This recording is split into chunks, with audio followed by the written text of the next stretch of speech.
Guys, എല്ലാവർക്കും ഒരു പുതിയ വീഡിയോയിലേക്ക് സ്വാഗതം. ഹലോ ഫ്രണ്ട്സ്, ഇന്ന് ഞങ്ങളൊരു അടിപൊളി ചെമ്മീൻ റോസ്റ്റിൻ്റെ റെസിപ്പി ആയിട്ടാണ് വന്നിരിക്കുന്നത്. 1/2 കിലോ ചെമ്മീനാണ് ഇതിനായിട്ട് ഞാൻ എടുത്തിരിക്കുന്നത്. നല്ല വൃത്തിയാക്കി വെച്ചിട്ടുണ്ട്. ഇതിലോട്ട് നമുക്ക് ആവശ്യത്തിന് ഉപ്പ് ചേർത്ത് കൊടുക്കാം. 1/2 ടീസ്പൂൺ മുളക് പൊടി, 1/4 ടീസ്പൂണിൽ താഴെ മഞ്ഞൾപ്പൊടി, അത്രയും തന്നെ കുരുമുളക് പൊടി, 1/2 ടീസ്പൂൺ വിനാഗിരി, ഇത്രയും ചേർത്ത് കൊടുത്ത് നമുക്ക് നന്നായിട്ടൊന്ന് മിക്സ് ചെയ്തെടുക്കണം. ഇതൊരു 20 മിനിറ്റ് നമുക്ക് റെസ്റ്റ് ചെയ്യാൻ വെക്കാം. ഈ സമയം കൊണ്ട് നമുക്ക് ബാക്കിയുള്ള സാധനങ്ങൾ അടുപ്പിച്ചെടുക്കാം. ഒരു മീഡിയം സൈസ് ഇഞ്ചിയും 10 അല്ലി വെളുത്തുള്ളി ഞാൻ നന്നായിട്ട് ചതച്ച് വെച്ചിട്ടുണ്ട്. അതുപോലെ തന്നെ സബോള, ഒരു 4 ചെറിയ സബോളയാണ് ഞാൻ എടുത്തിരിക്കുന്നത്. 2 നല്ല പഴുത്ത തക്കാളി എടുത്തിട്ടുണ്ട്. പിന്നെ ആവശ്യത്തിനുള്ള കറിവേപ്പിലയും. ഇപ്പോൾ ഒരു 30 മിനിറ്റ് കഴിഞ്ഞിട്ടുണ്ട്. ഇനി നമുക്ക് സ്റ്റൗ ഓൺ ആക്കിയിട്ട് അതിലോട്ടൊരു പാൻ വെച്ച് കൊടുക്കാം. ഇനി ഇതിലോട്ട് ആവശ്യമായിട്ടുള്ള എണ്ണ ഒഴിച്ചു കൊടുക്കാം. ഞാൻ വെളിച്ചെണ്ണയിലാണ് ഉണ്ടാക്കുന്നത്. ഒരു നാടൻ ടേസ്റ്റ് കിട്ടാൻ വേണ്ടിയിട്ടാണ്. ലോ ടു മീഡിയം ഫ്ലെയിമിലിട്ടിട്ട് നന്നായിട്ട് തന്നെയാണ് ഞാനിത് ഫ്രൈ ചെയ്തെടുക്കുന്നത്. ചെമ്മീൻ ഇവിടെ നന്നായിട്ട് ഫ്രൈ ആയി വന്നിട്ടുണ്ട്. ഇതിലൂടെ ഒരു 2 കറിവേപ്പിലയും കൂടി ഇട്ട് കൊടുക്കുന്നുണ്ട്. ഇനി നമുക്കിത് കോരിയെടുക്കാം. ഇതുപോലെ ബാക്കിയുള്ള ചെമ്മീൻ കൂടി നമുക്ക് ഫ്രൈ ചെയ്തെടുക്കാം. ഞാനിതിവിടെ ഫുള്ളായിട്ട് ഫ്രൈ ചെയ്തെടുത്തിട്ടുണ്ട്. ഇനി നമുക്കിത് റോസ്റ്റ് ചെയ്യാൻ തുടങ്ങാം. ഇനി സ്റ്റൗ ഓൺ ആക്കിയിട്ട് നമുക്ക് അതിലോട്ട് പാൻ വെച്ച് കൊടുക്കാം. ഫ്രൈ ചെയ്തെടുത്തതിൻ്റെ ബാക്കി എണ്ണ ഇരിപ്പുണ്ട്, അതാണ് ഞാൻ ഒഴിച്ചു കൊടുക്കുന്നത്.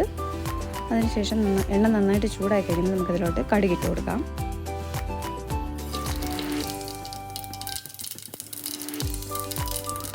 കടുകെല്ലാം നന്നായിട്ട് പൊട്ടിക്കഴിയുമ്പോൾ നമുക്കിതിലോട്ട് ഇഞ്ചി വെളുത്തുള്ളി പേസ്റ്റ് ചേർത്ത് കൊടുക്കാം.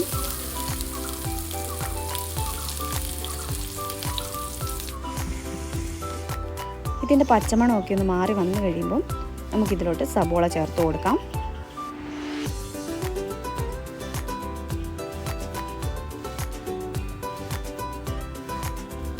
ഇനി ഒരല്പം ഉപ്പ് കൂടി ചേർത്ത് കൊടുക്കാം. നമ്മൾ ഓൾറെഡി ചെമ്മീനിൽ ഉപ്പ് ചേർത്തിട്ടുണ്ട്, അപ്പോൾ അതനുസരിച്ചിട്ട് വേണം സബോളയിൽ ഉപ്പ് ചേർത്ത് കൊടുക്കാൻ. അതിനുശേഷം ഇതൊന്ന് അടച്ചു വയ്ക്കാം. ഒരു 3 മിനിറ്റ് കഴിയുമ്പോൾ തുറന്നുകൊണ്ട് ഒന്ന് വാടിക്കിട്ടും. അത് കഴിയുമ്പോൾ നമുക്ക് നന്നായിട്ട് വഴറ്റിയെടുക്കാം.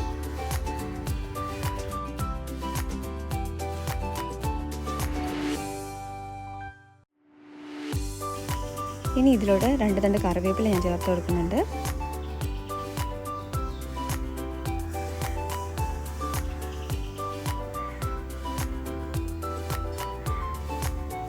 സബോളയൊക്കെ നന്നായിട്ട് വഴന്ന് വന്നിട്ടുണ്ട്. ഇനി നമുക്ക് ലോ ഫ്ലെയിമിലോട്ട് ആക്കി കൊടുത്തിട്ട് ഇതിലോട്ട് പൊടികൾ ചേർത്ത് കൊടുക്കാം. 1/2 ടീസ്പൂൺ മുളക് പൊടി, 1/2 ടീസ്പൂണിൽ താഴെ മല്ലിപ്പൊടി, 1/4 ടീസ്പൂൺ മഞ്ഞൾപ്പൊടി, ഒരു 1/2 ടീസ്പൂണിൽ താഴെ ഗരം മസാലപ്പൊടി, 1/4 ടീസ്പൂൺ കുരുമുളക് പൊടി, ഇത്രയും ചേർത്ത് നന്നായിട്ട് വഴറ്റിയെടുക്കാം. ഇനി ഒരു 1/2 ടീസ്പൂൺ പെരുംജീരകപ്പൊടി ചേർത്ത് കൊടുക്കാം. ഇതും കൂടി ചേർത്ത് നന്നായിട്ട് വഴറ്റാം. പൊടികളുടെ പച്ചമണമൊക്കെ മാറിക്കഴിയുമ്പോൾ നമുക്കിതിലൂടെ തക്കാളി ചേർത്ത് കൊടുക്കാം.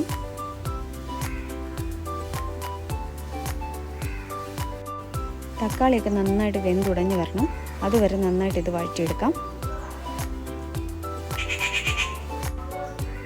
തക്കാളിയൊക്കെ നന്നായിട്ട് വെന്ത് വന്നിട്ടുണ്ട്.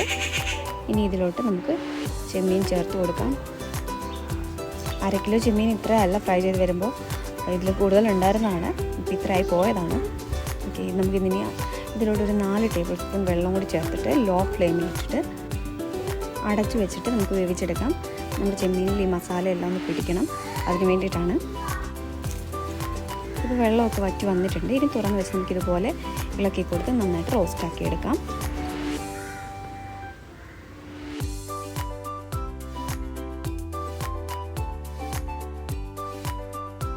എണ്ണയൊക്കെ നന്നായി തെളിഞ്ഞ് നല്ലതായിട്ട് വന്നിട്ടുണ്ട്. ഇത് കാണുമ്പോൾ തന്നെ മനസ്സിലാവും.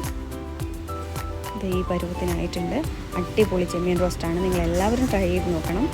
വീഡിയോ ഇഷ്ടമായെങ്കിൽ ലൈക്ക് ചെയ്യുന്ന, ഷെയർ ചെയ്യുന്ന, സബ്സ്ക്രൈബ് ചെയ്യുന്ന. ഞങ്ങളെല്ലാവരും കഴിച്ച് നോക്കി, നിങ്ങൾ ഉണ്ടാക്കി നോക്കട്ടെ, അടിപൊളിയാണ്.